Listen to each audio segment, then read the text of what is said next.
The science of self-control. We live in a scientific age. Men of science are numbered by thousands, and they are ceaselessly searching, analyzing, and experimenting with a view to discovery and the increase of knowledge. The shelves of our libraries, both public and private, are heavy with their load of imposing volumes on scientific subjects, and the wonderful achievements of modern science are always before us, whether in our homes or in our streets, in country or town, on land or sea. There shall we have before us some marvelous device, some recent accomplishment of science, for adding to our comfort, increasing our speed, or saving the labor of our hands. Yet with all our vast store of scientific knowledge, and its startling and rapidly increasing results in the world of discovery and invention, there is, in this age, one branch of science which has so far fallen into decay as to have become almost forgotten, a science, nevertheless, which is of greater importance than all the other sciences combined, and without which all science would but subserve the ends of selfishness and aid in man's destruction. I refer to the science of self-control. Our modern scientists study the elements and forces which are outside themselves, with the object of controlling and utilizing them. The ancients studied the elements and forces which were within themselves, with a view to controlling and utilizing them, and the ancients produced such mighty masters of knowledge in this direction, that to this day they are held in reverence as gods, and the vast religious organizations of the world are based upon their achievements. Wonderful as are the forces in nature, they are vastly inferior to that combination of intelligent forces which comprise the mind of man, and which dominate and direct the blind mechanical forces of nature. Therefore, it follows that, to understand, control, and direct the inner forces of passion, desire, will, and intellect, is to be in possession of the destinies of men and nations. As in ordinary science, there are, in this divine science, degrees of attainment, and a man is great in knowledge, great in himself, and great in his influence on the world, in the measure that he is great in self-control. He who understands and dominates the forces of external nature is the natural scientist, but he who understands and dominates the internal forces of the mind is the divine scientist, and the laws which operate in gaining a knowledge of external appearances operate also in gathering a knowledge of internal varieties. A man cannot become an accomplished scientist in a few weeks or months, nay, not even in a few years, but only after many years of painstaking investigation can he speak with authority, and be ranked among the masters of science. Likewise, a man cannot acquire self-control and become possessed of the wisdom and peace-giving knowledge which self-control confers, but by many years of patient labor, a labor which is all the more arduous because it is silent, and both unrecognized and unappreciated by others. And he who would pursue this science successfully must learn to stand alone, and to toil unrewarded, as far as any outward emolument is concerned. The natural scientist pursues, in acquiring his particular kind of knowledge, the following 5 orderly and sequential steps. 1. Observation. That is, he closely and persistently observes the facts of nature. 2. Experiment. Having become acquainted, by repeated observations, with certain facts, he experiments with those facts, with a view to the discovery of natural law. He puts his facts through rigid processes of analysis, and so finds out what is useless and what of value, and he rejects the former and retains the latter. 3. Classification. Having accumulated and verified a mass of facts by numberless observations and experiments, he commences to classify those facts, to arrange them in orderly groups, with the object of discovering some underlying law, some hidden and unifying principle, which governs, regulates, and binds together these facts. 4. Deduction. Thus he passes on to the fourth step of deduction. From the facts and results which are before him, he discovers certain invariable modes of action, and thus reveals the hidden law of things. 5. Knowledge. Having proven and established certain laws, it may be said of such a man that he knows.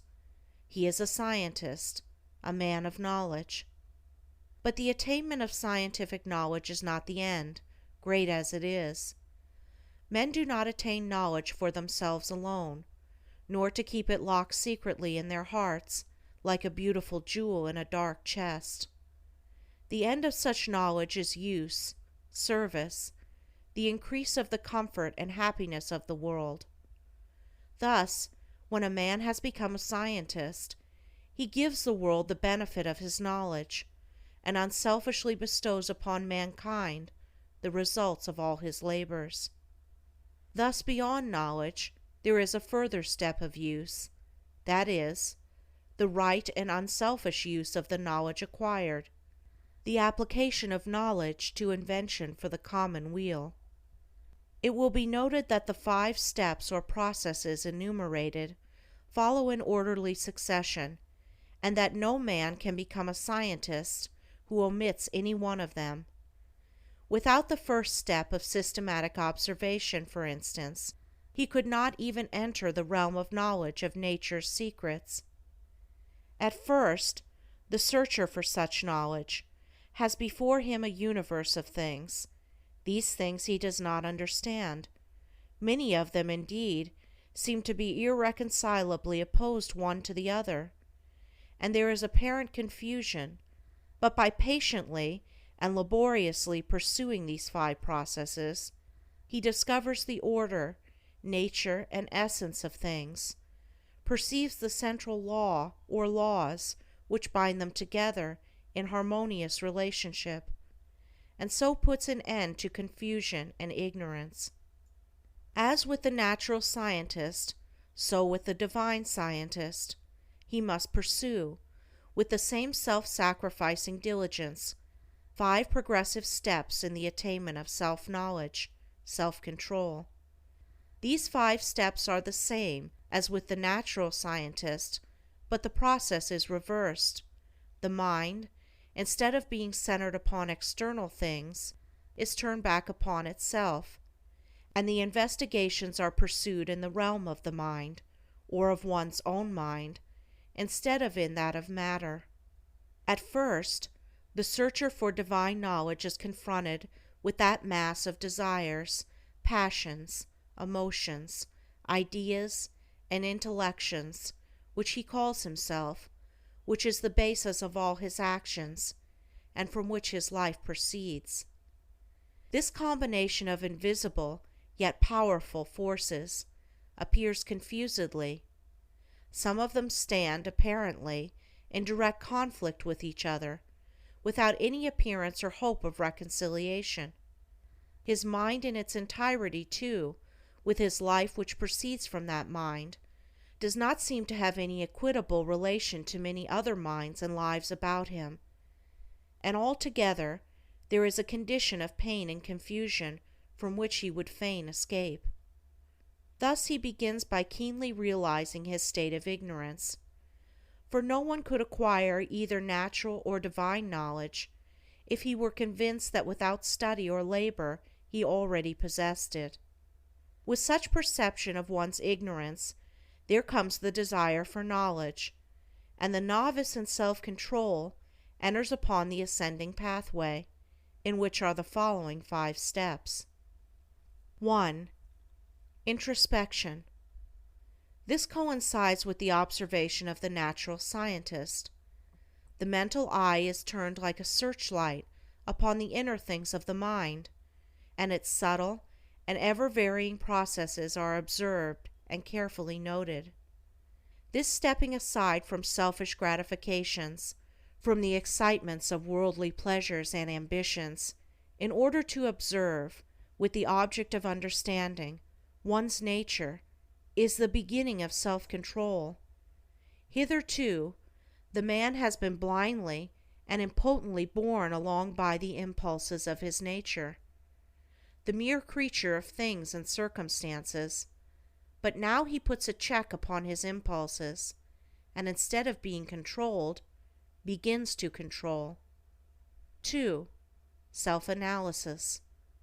Having observed the tendencies of the mind, they are then closely examined, and are put through a rigid process of analysis. The evil tendencies, those that produce painful effects, are separated from the good tendencies, those that produce peaceful effects, and the various tendencies, with the particular actions they produce, and the definite results which invariably spring from these actions, are gradually grasped by the understanding, which is at last enabled to follow them in their swift and subtle interplay and profound ramifications. It is a process of testing and proving, and for the searcher, a period of being tested and proved. 3. Adjustment. By this time, the practical student of things divine has clearly before him every tendency and aspect of his nature, down to the profoundest promptings of his mind, and the most subtle motives of his heart. There is not a spot or corner left which he has not explored and illuminated with the light of self-examination. He is familiar with every weak and selfish point, every strong and virtuous quality. It is considered the height of wisdom to be able to see ourselves as others see us, but the practitioner of self-control goes far beyond this. He not only sees himself as others see him, he sees himself as he is. Thus standing face to face with himself, not striving to hide away from any secret fault, no longer defending himself with pleasant flatteries, neither underrating nor overrating himself or his powers, and no more cursed with self-praise or self-pity, he sees the full magnitude of the task which lies before him, sees dearly ahead the heights of self-control, and knows what work he has to do to reach them. He is no longer in a state of confusion, but has gained a glimpse of the laws which operate in the world of thought, and he now begins to adjust his mind in accordance with those laws. This is a process of weeding, sifting, cleansing. As the farmer weeds, cleans, and prepares the ground for his crops, so the student removes the weeds of evil from his mind, cleanses and purifies it, preparatory to sowing the seeds of righteous actions, which shall produce the harvest of a well-ordered life. 4. Righteousness. Having adjusted his thoughts and deeds to those minor laws which operate in mental activities in the production of pain and pleasure, unrest and peace, sorrow and bliss, he now perceives that there is involved in those laws one great central law, which, like the law of gravitation in the natural world, is supreme in the world of mind, a law to which all thoughts and deeds are subservient, and by which they are regulated and kept in their proper sphere. There is the law of justice or righteousness, which is universal and supreme. To this law he now conforms. Instead of thinking and acting blindly, as the nature is stimulated and appealed to by outward things, he subordinates his thoughts and deeds to this central principle. He no longer acts from self, but does what is right, what is universally and eternally right. He is no longer the abject slave of his nature and circumstances. He is the master of his nature and circumstances. He is no longer carried hither and thither on the forces of his mind. He controls and guides those forces to the accomplishment of his purposes. thus having his nature in control and subjugation, not thinking thoughts, nor doing deeds which oppose the righteous law, and which therefore that law annuls with suffering and defeat, he rises above the dominion of sin and sorrow, ignorance and doubt, and is strong, calm, and peaceful. 5. Pure knowledge. By thinking right and acting right, he proves, by experience, the existence of the divine law on which the mind is framed, and which is the guiding and unifying principle in all human affairs and events, whether individual or national. Thus, by perfecting himself in self-control, he acquires divine knowledge. He reaches the point where it may be said of him, as of the natural scientist, that he knows. He has mastered the science of self-control, and has brought knowledge out of ignorance, order out of confusion. He has acquired that knowledge of self which includes knowledge of all men, that knowledge of one's own life which embraces knowledge of all lives. As for all minds are the same in essence, differing only in degree, are framed upon the same law, and the same thoughts and acts, by whatsoever individual they are wrought, will always produce the same results. But this divine and peace-bestowing knowledge, as in the case of the natural scientist, is not gained for one's own self alone, for if this were so, the aim of evolution would be frustrated, and it is not in the nature of things to fall short of ripening and accomplishment. And indeed, he who thought to gain this knowledge solely for his own happiness would most surely fail. So beyond the 5th step of pure knowledge, there is still a further one of wisdom, which is the right application of the knowledge acquired, the pouring out upon the world, unselfishly and without stint, the results of one's labors, thus accelerating progress and uplifting humanity. It may be said of men who have not gone back into their own nature to control and purify it, that they cannot clearly distinguish between good and evil, right and wrong. They reach after those things which they think will give them pleasure, and try to avoid those things which they believe will cause them pain. The source of their actions is self, and they only discover right painfully and in a fragmentary way, by periodically passing through severe sufferings and lashings of conscience. But he who practices self-control, passing through the 5 processes, which are 5 stages of growth, gains that knowledge which enables him to act from the moral law which sustains the universe. He knows good and evil, right and wrong, and thus knowing them, lives in accordance with good and right. He no longer needs to consider what is pleasant or what is unpleasant, but he does what is right.